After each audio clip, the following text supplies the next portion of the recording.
All right. It's happened. I pressed the button on my side, and now you have just pressed the button on yours. And here we are. This is Jay Brown Yoga Talks Podcast. My name is Jay Brown. If this is your first time here, welcome to you. And everyone else, what's up? How's everyone doing? This moment also marks a milestone for the show. You are listening to the 400th episode. And this is not a milestone or marker I have ever mentioned before. I didn't say anything about the 300th episode or the 200th episode. But when I mentioned to my co-producer Josh that this was the 400th episode, he said, "Man, Jay, I know you never say anything about how many episodes, but maybe this is one. Isn't this one to say something about?" I guess he's right. It's a pretty big accomplishment. 400 episodes in 8 years. It's no small feat, and I should own it. So guess what? Today is the 400th episode of this show, and I still love doing it as much as I ever have. I think I'm better at it than I've ever been, and I continue to really feel that is a soul-fulfilling project that connects me to a lot of people who I would never have connected to. But I have to admit, there's a little bit of a bittersweetness to it. Only because, like earlier today, I was having a very hard conversation with my wife about our financial situation. We were looking at the numbers, and doing our family budgeting and kind of freaking out, honestly. And my wife asked me if I thought it was possible for me to make more money off the podcast. And I explained to her that, the podcast is how people find out about me and the things that I do. So even if I don't make a lot of money directly off the podcast, it's like my social media, it's like advertising, it's like everything is in terms of me getting out to the world is the podcast right now. But there was a time in the past, and she remembers it, a few years there, actually quite a few years, where the podcast made a lot more money because we were doing sponsorships and ads. And if you've been listening for a long while, we stopped doing that. And we started a podcast premium, which I should mention, I think I've said this before, but it used to be up until very recently that the most recent 52 episodes were available always for free in their full length. And then all the older episodes were behind a paywall, and you could pay $5 a month to be a podcast premium subscriber to access them and support the show. And I used to say that all the time. Every week for a long time, I was calling out podcast premium subscribers and encouraging everybody to subscribe. And I stopped doing that too, because I just started feeling like, is this actually encouraging people, or like it's not really even doing anything to make people subscribe. It's just annoying that I'm doing it every week. And, we just didn't feel good about the ads anymore. And, we could do it. I know several other podcasts that I follow that have done that, have switched to doing ad insertion on their free feeds. But, it would suck so bad. Can you imagine if there were ads inserted on this podcast now? Like, not even the ones I used to do where I did them, where I read them, they were sponsors and ads that get the host read. But like the ones that insert and other people's, that would be terrible. I'm not going to do it. But, we do have plans to do some stuff with Podcast Premium in the new year, like some tiers and some incentives, some like new things you get for it. But I guess, I'm terrible at asking for help. That's what it is. I'm not very good at asking for help.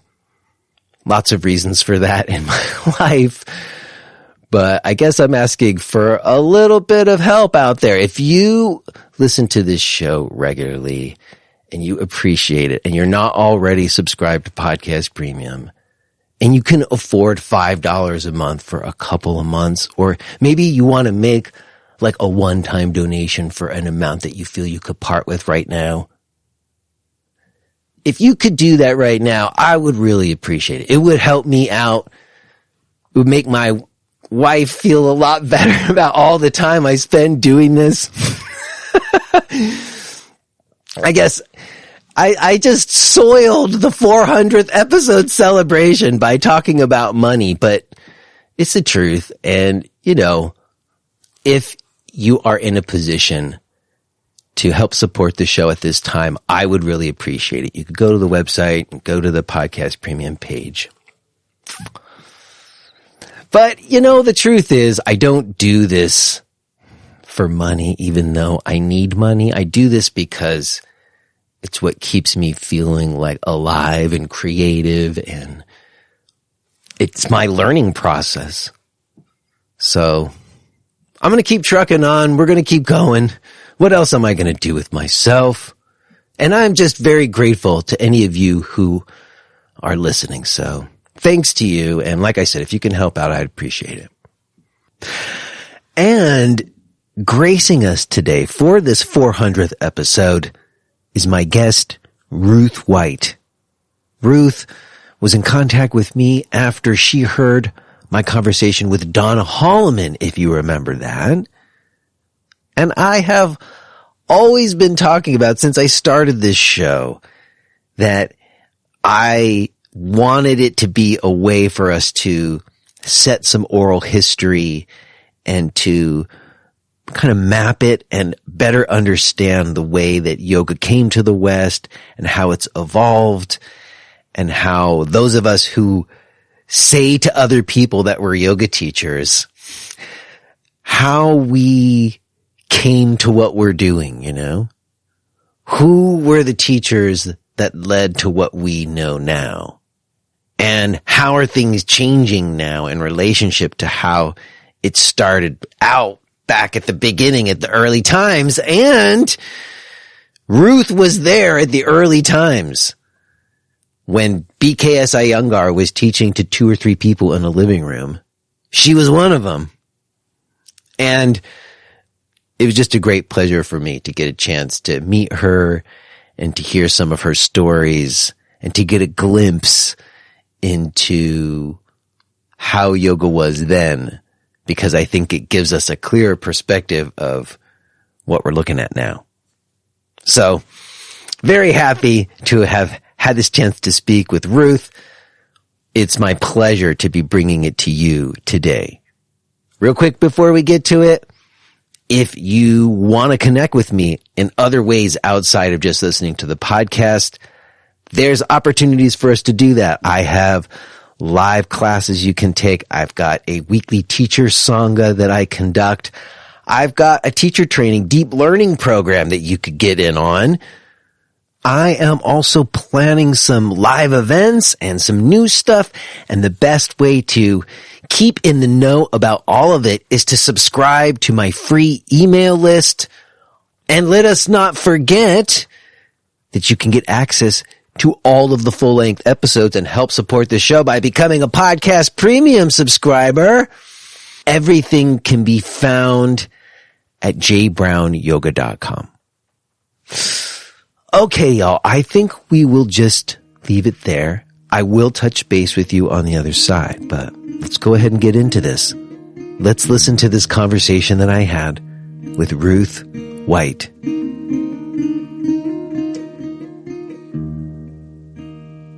Hello? Hello. What's the J stand for? Stands for Jason. Jason, that's lovely. That's fine. You can call me either. You know, I've mentioned it before on the show that at an early time in my life, when I was first actually becoming a yoga teacher in New York City, there was another Jason Brown who was also teaching yoga. Right. So I started going by Jay, and he started using his middle name, Jason Ray, some while back. And I've always put J period because I thought it looked literary, but it's also caused lots of confusion. Lovely to meet you. Well, it's lovely to meet you. I hoped it wasn't John Brown. His body lies mouldering in the grave, doesn't it? Yeah, John Brown, or I get James Brown all the time. Especially because I say Jay and it sounds like James to some people, so it gets all mixed up. But well, it's lovely to meet you. And I was so impressed with the Donna Holloman's interview because she was a friend of mine, along with Angela. And we practiced a lot together. Well, I'm glad to have you here as well. And I am already recording, so let's consider ourselves having just begun, if that's okay. Yes, that's right. You've listened some, so you know how sometimes I like to do that. Yeah. And I love to have you here because, as you heard in those other interviews that I've done, it is part of the mission of this show to lay down oral history of how things went. And in particular with you, more recently, I've been talking on the show about how, just due to the way everything's happened in the world and the way people's lives are, that there's been some kind of return, maybe a little bit, to like people doing yoga in their living rooms. First, because they had to, but also now, even after, I know a lot of teachers who are doing smaller 4 or 5 people in their living room rather than trying to go rent out a big hall necessarily. And I know that another time that's all there was. There was just yoga in people's living rooms. Yes. And I read that you started yoga in a living room with BKS Iyengar. Yes, you're right. I was very reluctant to start teaching on Zoom, but I got used to it. You see, Iyengar, who was my teacher, his forte is hands-on corrections. So, of course, they escape that. And they do have the advantage, of course, they can turn me off at any time, which, like my teacher, I'm probably quite strict and precise. So it's going very well now. You can still get the atmosphere, you can still get the togetherness of a group, the strength of a group. It's like their energies are multiplied together rather than practicing on their own, as I'm sure you felt when you were teaching. I think it's true, and I've found the same also to be true, that you can have real yoga with people even via a Zoom meeting. Yes. But you can't do all the same things. Like you said, you can't put your hands on someone. I guess I'm curious to go back to the earlier time in your history, maybe even more towards the beginning. I read you were 18 years old when you were in a living room with Mr. Iyengar. Is that correct? Yes. Well, he used to come to London once a year for 3 weeks and teach continually for those 3 weeks. And we would gather in people's flats. And the one I particularly remember was Lady Coleraine in Sloane Street. She wasn't altogether alive. She was very slow walking and walked around. But Iyengar liked staying there because she didn't bother him. There were plants growing over the cooker. So she was never saying, do you want a meal? And we'd gather there. It'd only be about 12 of us. And sometimes we would bring our babies. Actually, this wasn't when I was 18, I must add. This was when I was in my early 20s. Yes. And you'd have the babies in the same room. In India, they never forbid children to come in. Iyengar himself, his grandchild, would come in and he'd cover him up with a rug when he got tired, and he'd sleep on the floor in the class. In fact, classes in India, in Pune, where he had his centre, were very different from classes in London. He was, he did say his best students were in London, but he was extremely strict and precise. And, yes, his forte was physically correcting you. And he would use his feet as well. So he would be rolling your shoulders back, and then you'd feel a third hand in your back, and it was his toes molding your spine into the right shape. It was quite heavenly to have a correction from him. You held it. You could hold it. But these classes, when he first came, were wonderful. They were just like one-to-ones, really. And I was in a bad state. I had a transverse process crack in the lumbar, and was supposed to go into have a plaster cast put on my back for 6 weeks. So Iyengar said, "You'll be as weak as a kitten when you come out of that. You don't do that. You do this." And he showed me some postures, which were wonderful. They showed me how to get rid of the pain and how to strengthen the area. Yes. Do you remember what those poses were? Like what did he prescribe? I'm not going to tell you. Yes, before you try them. No, I'm just curious. Were they things to? You said both, to alleviate pain and then also to engage in new ways, probably. Yes. Yeah. Well, halasana was one, but another one that anybody could use. He didn't give this to me, but I found it to be a wonderful thing to stretch the psoas muscle. It's simply sticking a leg out to the side, about hip height if you can, but obviously not many people can get it. Hip height, with the toe pointing upwards and the standing foot parallel to your support. So you sink the hip, the leg is up, down, so the hips are equal height from the floor.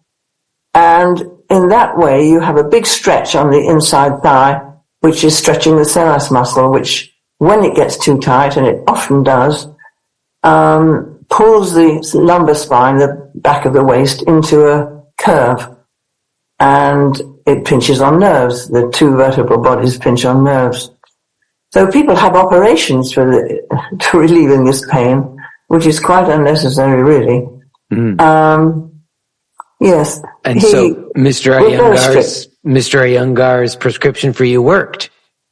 It did, indeed. I followed him out to Pune, and I didn't think of teaching, actually. And after about a couple of years, he pushed me away and said, "You go and teach now." And so that was it. You don't disobey the master. I see. Well, you said earlier that you felt like the classes in Pune were very different than the classes in London. In what other ways do you think things were different? Well, he was always dropping pearls of wisdom as he talked away. He wouldn't give philosophical talks when he was just talking. He said it had to come with the action. You only learn by experience, which I found to be true. And otherwise it's just an intellectual lecture, which is good, but we don't want more to the head. We just want to quieten down there and wake up the body. So they're different because I seem to get between two lovely Indian ladies. They'd wear bloomers and they'd talk right through the postures. You'd be doing Sabangasana, shoulder balance, and you'd get this parley going on between the two ladies. He'd never allow that in London. And it was free and easy, yes. He said his London students needed to be disciplined because we have a lot going on. I see, but it was a looser environment. So, but you said that you guys had your kids in the living room when you were in London, just like in Pune, yes. or well, no? I did say that, didn't I? Yeah. He still managed to be strict with the mothers. Yeah. Yeah, but one lovely thing in India, they don't have dinner parties as such, but he'd have a party on the roof, and he'd call it, an event, it was really an event. And you'd have this banana leaf, and they'd put dollops of various curries and sweet things all together on the leaf. And I thought, oh goodness, there's some things here that I really don't like, they're so sweet. And so I would eat them up first, because it's very rude to leave anything there. And, they were replaced straight away. Yeah. So it wasn't a good ploy. Worked against you. Well, I'm curious, you mentioned just now about Mr. Iyengar dropping philosophical pearls of wisdom. And I guess, his methodology of practice as it was brought to the West is largely associated with asana practice. And there's certainly his writings that he did sort of speak to philosophical teachings as well. But do I understand you correct that the way that those philosophical teachings came out was not through him lecturing on this subject or something happened and then he commented on that thing happening? That's exactly right. Yes, so it was living and you remembered it. When he was giving a big class, this is later, years later, I took some students and I sat at the edge taking notes. And in the middle of the class, he strode up to me and he said, you want to be clever later. You come and help me now. Which is, it was always now. If you asked about your Aunt Jo or somebody who was ailing in your family or friend, and you asked him about them, what can they do? He said, well, they're not here. How can I say? He wouldn't entertain anything that wasn't here and now. He wouldn't look at X-rays, for instance. People would come in very mournfully and show him their X-rays. But he said, oh, I know, and waved them aside, and he'd just watch them. Yes. And other than those classes that you took in the living room when you were in your 20s, were there other, what was the yoga scene like in London? I remember talking to Donna and to John Stirk's wife, whose name's eluding me right now, but she opened the restaurant, the vegetarian restaurant. Is that what we're talking about? Is that time frame we're talking about when you were around, hanging around? What do you remember of the scene back then? Well, I remember Iyengar taking us out, or we used to take him out for a sort of treat at the end of the 3 weeks. And we went to an Indian restaurant. When he's teaching, it's always everything to the maximum, which actually is great. It's 100% attention and 0% force, really. But anyway, we sat in this vegetarian restaurant and he stood up and he said, now, my friends, eat to the maximum, which you'd find in India was a great thing to say, because some of them were very hungry indeed. But we thought it was rather funny. Yes, yoga wasn't really known much about then. He brought yoga to London, to the West. He came to London, and up till then it had been just men doing yoga. Women didn't do yoga. And I wasn't in it then. This is just before my time. He held a class and 3 ladies turned up. That's all he got. So he had to teach ladies. One of them, there was Angela Maris, and she became my teacher when Iyengar wasn't there, as he only came once a year in the summer. But it was very difficult when I did start teaching, which is a bit later, 60s, 65, something. And you couldn't hire a hall because it's certainly not a church hall. I think they thought we would poach the congregation and turn them into Buddhists. I don't know. But they seemed very afraid. You were Satan worshippers, huh? You were blasphemous yoga people, huh? That's right. I mean, they were, I invited the ministers on 2 occasions. I invited them to come and watch a yoga class because we were very quiet people. It's like silent prayer, meditation. And he wouldn't come. So they were afraid of it, I think. But you couldn't hire a yoga hall very easily.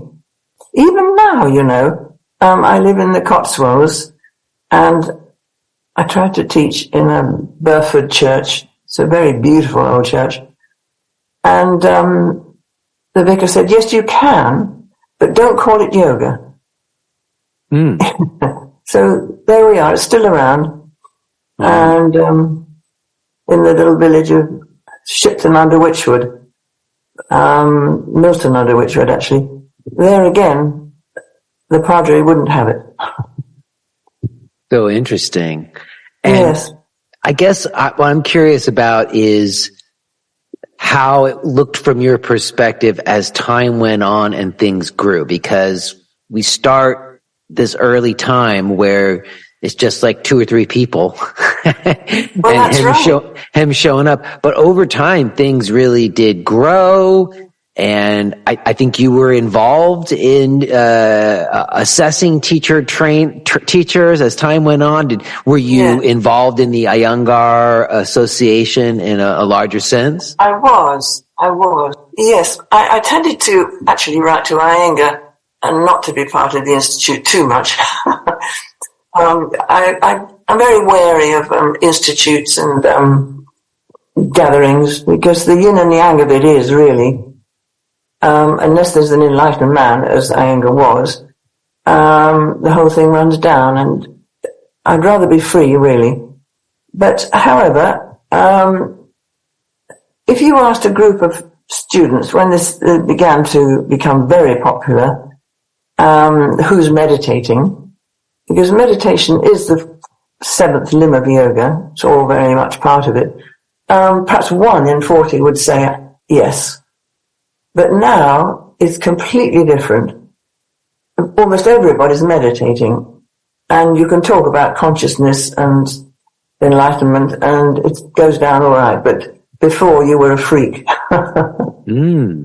So there's a greater divide between those that do follow philosophy and want to hear the philosophical side, and those that are interested in the postures and the physical side of it, but not quite ready to hear anything else.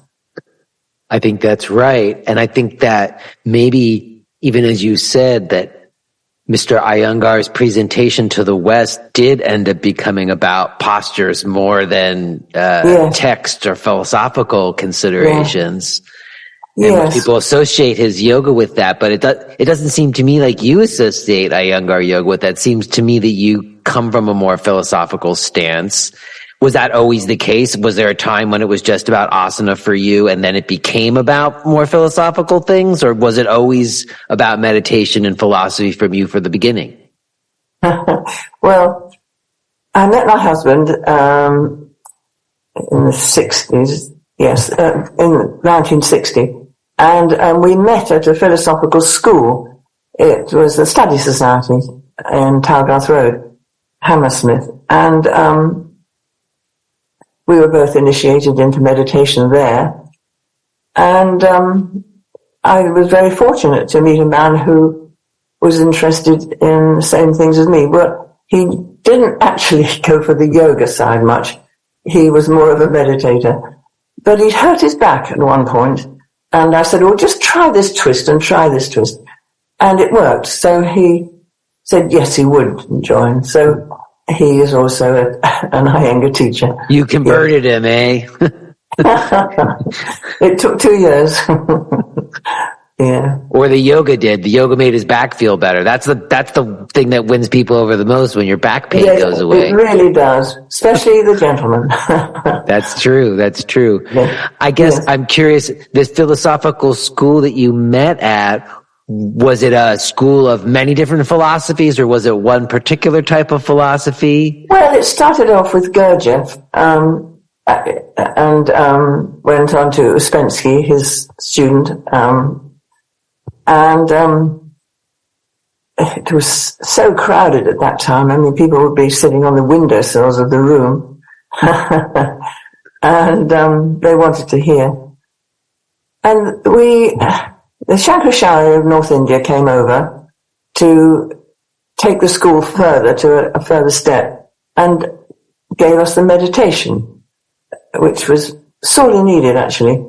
And he charged 1 week's wages for this.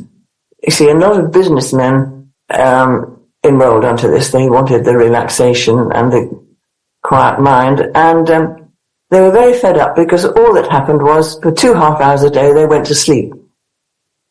So the Shankaracharya laughed and changed his instruction. he'd said, sit in a comfortable position. So he then said, sit in a straight, balanced position, and don't worry about going to sleep. It'll wear off. You just carry on, and it'll wear off. Well, the problem, and it did. I was a student at the time, so I hadn't got any money.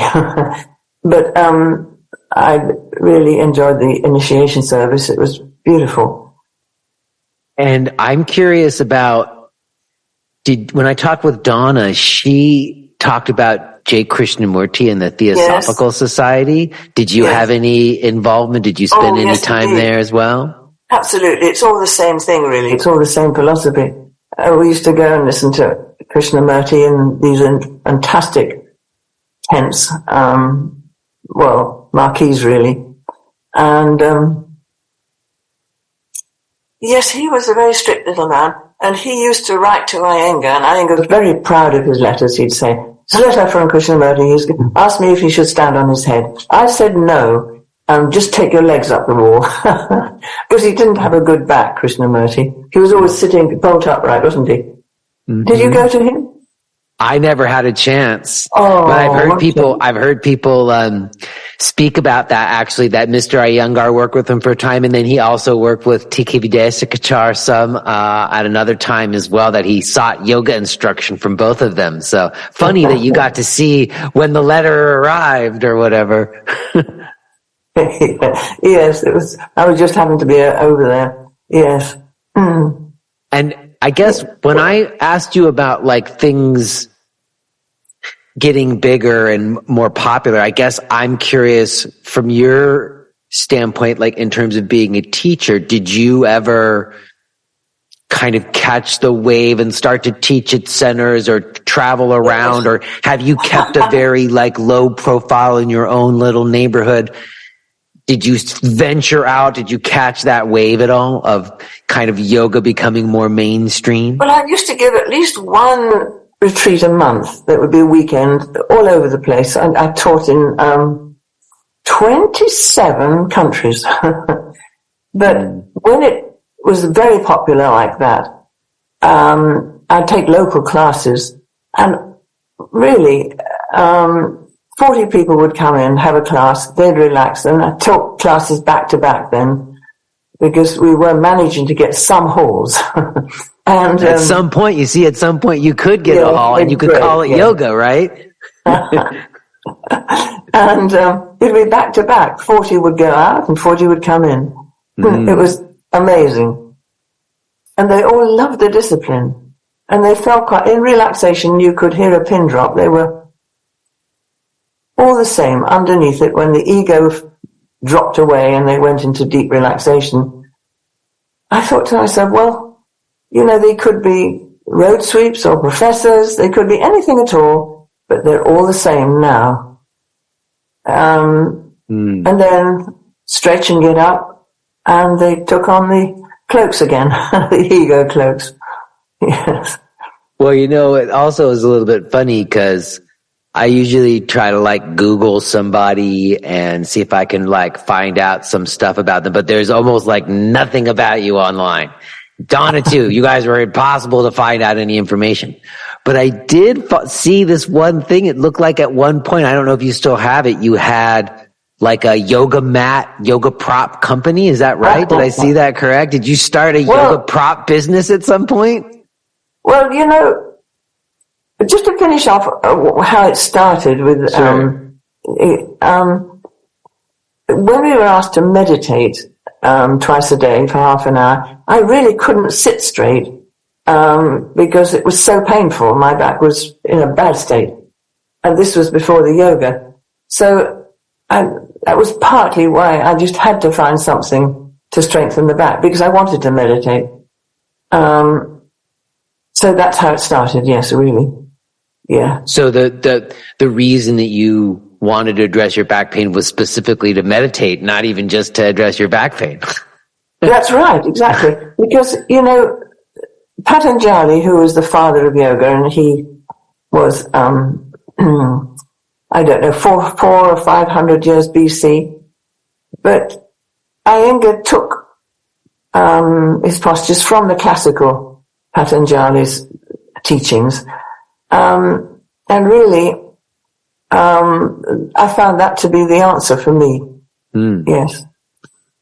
I guess what I'm interested in these days too is something I've been talking more about is most people, even those people who started in yoga practice just for physical reasons, just for postures and weren't really interested in philosophical stuff. At some point, if they practice for long enough, it seems like they tend to start to be interested and want to inquire into these other Some do. Yeah. Yes, not all. No, not all. That's true. No, it's but right. I guess I'm curious, what do you think, what's the connection? How does asana practice lead to these deeper inquiries? Or maybe it doesn't. You say it doesn't have to. It's attractive, isn't it? And yoga was getting on to the 70s now, was very popular indeed.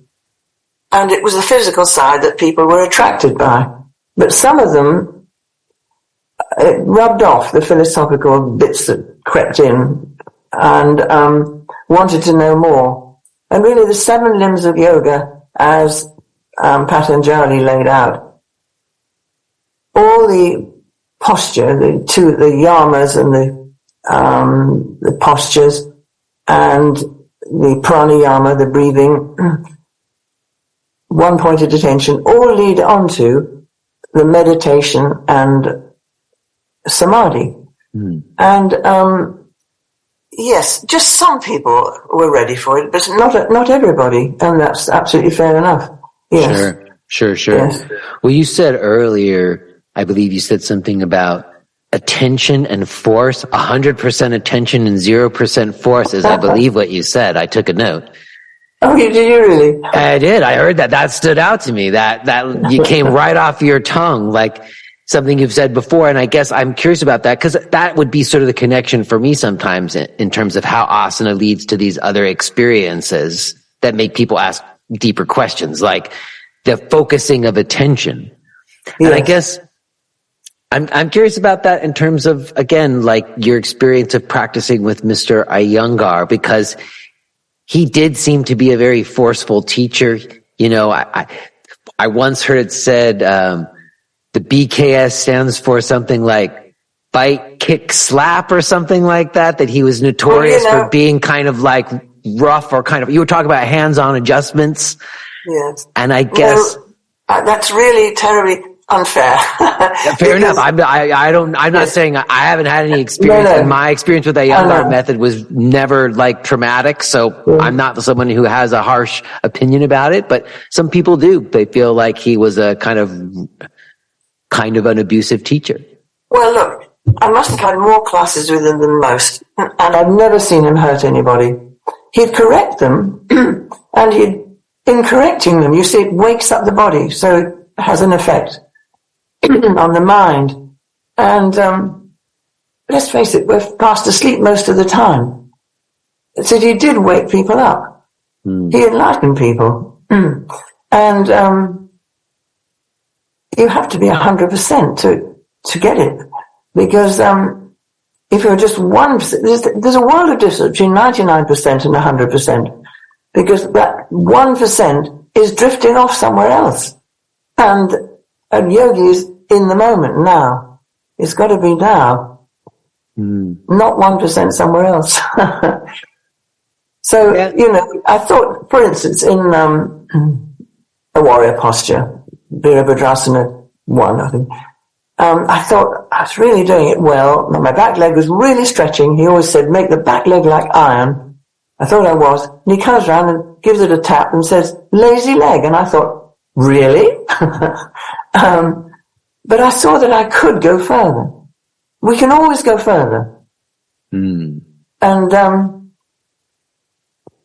yes. Do you think it's possible to go too far? Because I think sometimes pushing on someone's body, like I just, for myself, honestly, like for instance, I'll give you an example. There was like one summer where I kind of set a goal to do Hanumanasana because I was close. I had like a couple inches. And so I really worked on it and I got it. I got that increased range and I demonstrated for some time, but over the years, I don't always know that was such a good thing for me to be doing. Definitely not. I think you used a wee bit of force there, didn't you? Probably. Absolutely. Yeah. So you're saying if I hadn't been using force and just leaving more time and not trying to get myself into it, I wouldn't have had the same issues. Force. Yes, you won't enjoy it really. So enjoyment is important. Yes. Well, absolutely. It's so important. You know, it's a good idea to just take a step back if you're not enjoying it and take another look. And, yes, you see, I'm hypersupple, and Iyengar was too. So he was doing postures that his students couldn't do. And I've learnt that with hypersupple bodies, you learn to strengthen rather than overstretch. Because I could easily go into postures, Hanumanasana, but it wasn't good for me. And the joints wear too much. Yeah. I like the way you say hypersupple. I've had people I've had people on to talk about like hypermobility syndromes. That's the fancy that's the fancy language they use, hypermobility syndromes. But that's always been the case, and it's a good point that if you're just exploiting hyper suppleness that you have, then that's going to have a negative effect. But if you're using practice to kind of balance your own system out, then it potentially wouldn't be having those adverse, results. Talking about the yoga mats and the equipment stuff. Yeah. I'm curious because you had a yoga mat company at some point. I don't know if it's still running, but what was that? What's the story with that? Well, we used to practice on, this yellow foam that you fill cushions with and mattresses and things. Mm-hmm. And we'd cut 6 foot by 2 foot foam. And it was dreadful. You'd jump your feet apart and they went on going apart. So you're doing Hanumanasana before you knew it. And, it's no good at all. Back bends, dropping back into back arch, was quite dangerous. So, but when, John, my husband, was in, Germany, he makes handmade shoes and, sells them all over the world, actually. That's amazing. I just earlier today recorded a podcast with people who make shoes. John Knox. I'm not joking, but this kind of shoes that I really like. So I don't know. There's some convergences happening here. Your partner makes shoes. Interesting. Yes. He works for John Lobbs. He's the manager there. And, he was going around Germany and he found some carpet underlay. He brought it back and it seemed to be just the thing it was like sticky, that you put on for non-slip mats. Mm-hmm. And, so we bought a rectangle back and we worked out how you could cut these yoga mats out of this rectangle. And people loved them. So we started ordering rolls from Wunderlich in Germany. And they were enormous rolls. They were 6 foot high. And we put them up in the loft. We put them under the beds. We had them all around the house. And we were cutting them up. And then Wunderlich thought, ha-ha. And they called them yoga matti and made them just 2'6" wide. Yeah. And charged about 3 times the amount. But anyway, they were good. And we were the sole distributors in Britain at that time. And then they went over to America. Angela Farmer's father sold them over there. And Iyengar used them, so I was away. If Iyengar used them, then they were it. You got the endorsement from him, the man himself. Yeah. So I was able to do these weekends subsidized by the sale of yoga mats. So I did blocks and back arches. I invented a back arch. And I still do. And I still take them to weekends and they're very... You still have some of the old school original mats? Were those the blue mats? Were those the blue colored ones? Eventually, because they became that blue material eventually. Do you remember that? The very first one was green, actually. Okay. And there's still some around. It's amazing, with my little stamp in the corner. Wow. I love to see that. So, I mean, because yoga mats became big business later on, like $1 billion industry on yoga products. As soon as they started selling them in garages and TK Maxx and things, I got out of it. Yeah. But it did mean that I could I remember the first yoga retreat I ever did was in a place, Park Place. It was a convent. And it was £12 for the whole weekend. If you are hearing this message, then you're listening to the free version of J. Brown Yoga Talks. To hear the rest of our conversation, please subscribe to Podcast Premium at jbrownyoga.com/premium.